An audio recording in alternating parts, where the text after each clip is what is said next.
Pengenalan DUN baru terbabit juga dijangka akan menjadi faktor penentu kepada setiap parti bertanding kerana sudah pastinya akan berlaku pecahan undi dalam kawasan DUN terdahulu. Seterusnya memainkan peranan penting dalam memutlakkan kerajaan baru yang akan terbentuk malam ini. Sama seperti yang berlaku pada pilihan raya umum ke-14 lalu. Jadi kita ikuti butirannya bersama Ridwan Hussein.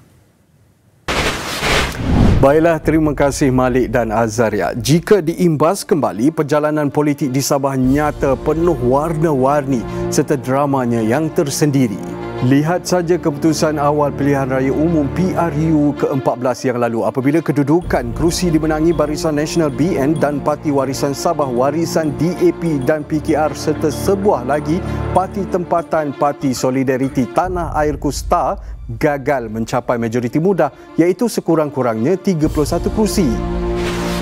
Daripada 60 kerusi DUN, BN memperolehi 29 kerusi, Warisan 21 kerusi, DAP 6 kerusi manakala PKR dan STAR masing-masing 2 kerusi. Kurang 24 jam, situasi politik negeri di bawah bayu itu terus berubah apabila Warisan mengatur strategi bersepakat dengan DAP dan PKR sekaligus menyaingi kedudukan BN dengan sama-sama terikat 29 kerusi.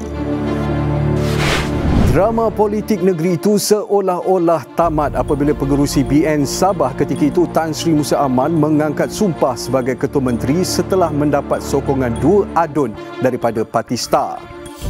Namun nyata pergolakan politik itu belum berakhir apabila 6 adun BN pula mengumumkan bahawa mereka menyertai Warisan sekaligus menyokong Datuk Seri Muhammad Syafiee Apdal yang juga Presiden parti itu sebagai Ketua Menteri. Insiden lompat parti itu nyata mengimbau kembali Detik Parti Bersatu Sabah PBS tumbang kepada BN pada tahun 1994.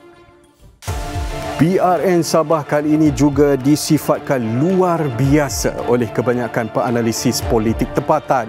Manakan tidak, hanya ada 73 kerusi DUN tetapi 447 calon menawarkan diri untuk bertanding. Termasuklah di 13 kerusi baru hasil pensepadanan semula kawasan pilihan raya umum yang lalu. Menarik kali ini, tiada pertembungan satu lawan satu atau menang percuma. Sebaliknya, wujud persaingan sengit pelbagai penjuru. Ia termasuklah di DUN Bengkokak yang melihat pertandingan 11 penjuru bagi memancing hati lebih 11,000 pengundi berdaftar.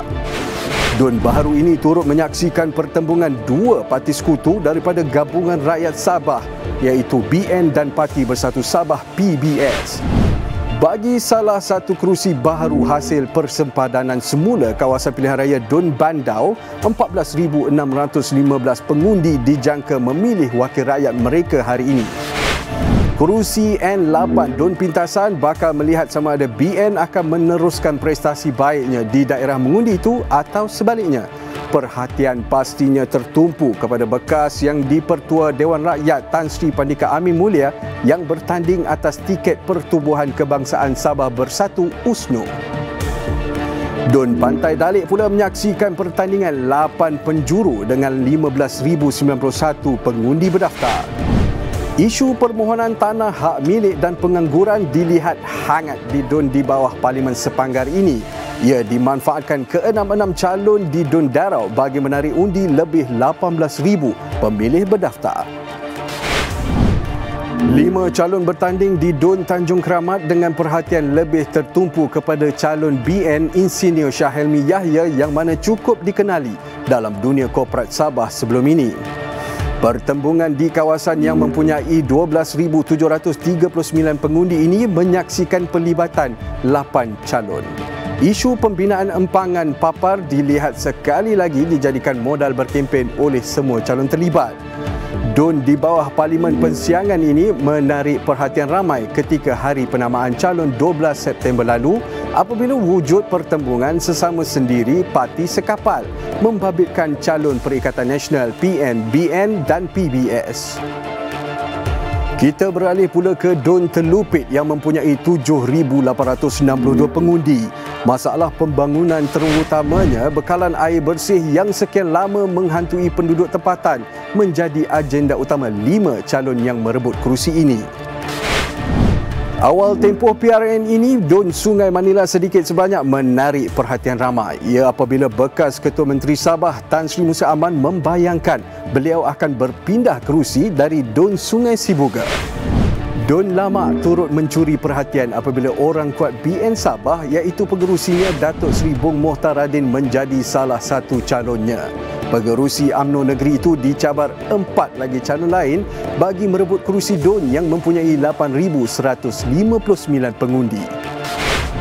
Kerusi Dun Segama pula terkena tempias kontroversi salah seorang calonnya, Datuk Muhammadin Ketapi. Ia apabila bekas Menteri Pelancongan Seni dan Budaya itu dilaporkan telah mempersendakan pengorbanan pasukan keselamatan di negeri itu. Dan akhir sekali, kerusi baharu Dun Kukusan ini menjadi medan pertarungan 7 penjuru antara ahli politik veteran dengan calon muka baharu.